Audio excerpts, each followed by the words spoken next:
Well, thank you very much, and thank you to Pastor Paula. Paula's an incredible woman. She's been with me a long time, right from the beginning. This is a beautiful American tradition, and it's a true honor to be back with so many incredible leaders and people of faith at the National Prayer Breakfast. I think I've been here just about every time.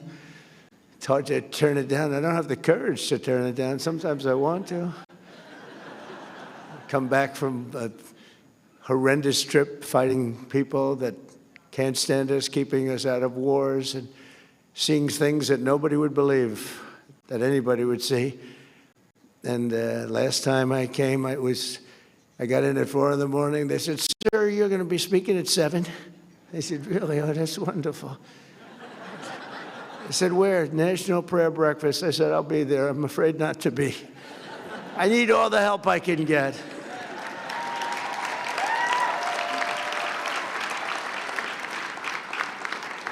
And you know, I never get a fair break from the fake news, which is back there. That's a lot of fake news. Because last time I was having a lot of fun. We had a big crowd. We had 60,000 people, and I'm talking about the fact that I will never make it to heaven.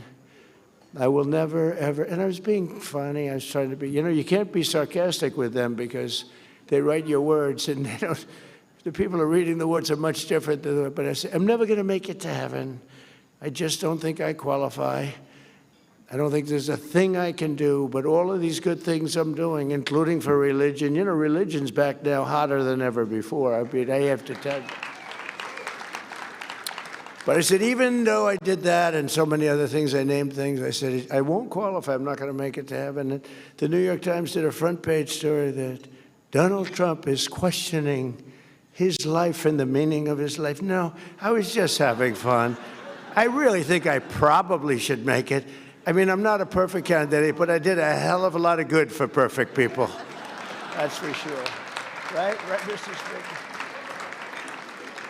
But I want to thank the dozens of members of Congress here this morning, including a man of immense faith and immense talent. He's a very talented man. He's a small minority. It's just really, because we go back and forth between minority and majority, and half the time we're minority and we still win. How do we win with a minority? You know, we have a couple of people that I consider to be negative.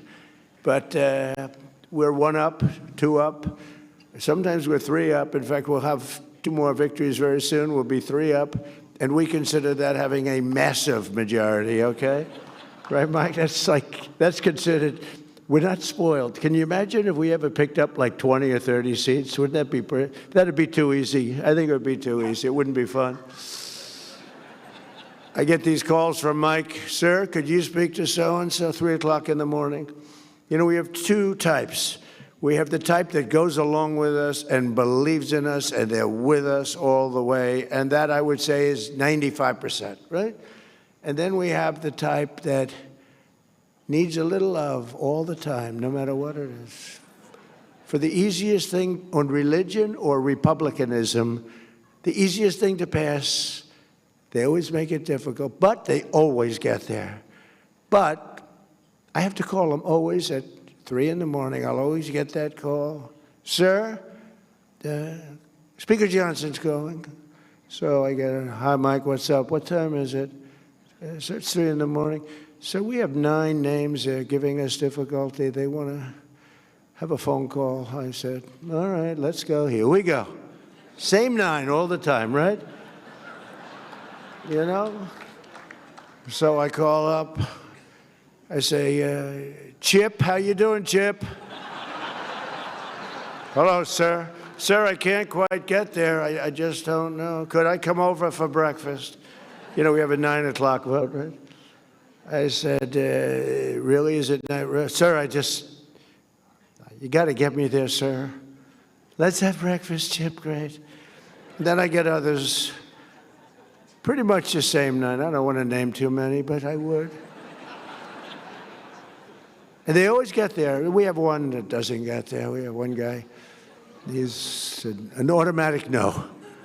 No matter what. If we did welfare reform, if we did the greatest thing in history for religion, no matter what we did, no matter how good it is, greatest tax cuts, and we just did the greatest tax cuts in history, he voted against.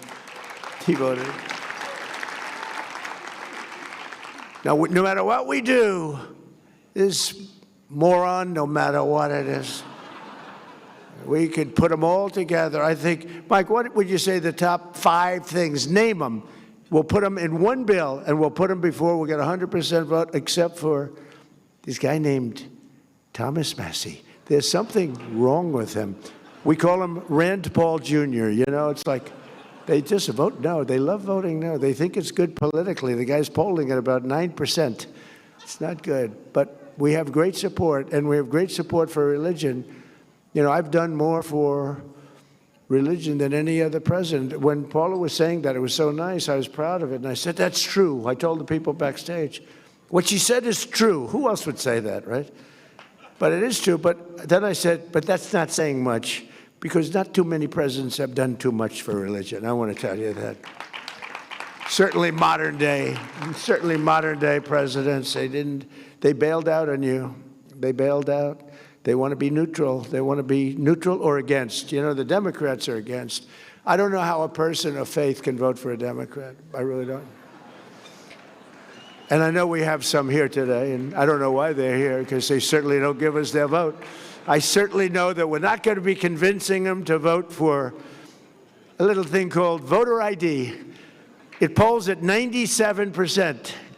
And even the Democrat, the people, the voters, are at 82% for voter ID, but the leaders don't want to approve it. They said they will strike. They will not allow it to happen. It's polling at over 90%. It's called voter identification. When you go to the polls, you show, if, yes, my name is so-and-so, and I live in the country. I'm here. I can vote. They say, that's not allowed. And no, everyone's trying to figure it out.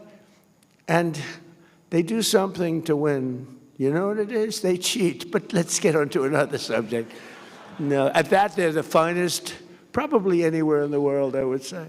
But we're trying to pass voter ID and other things having to do with your religion.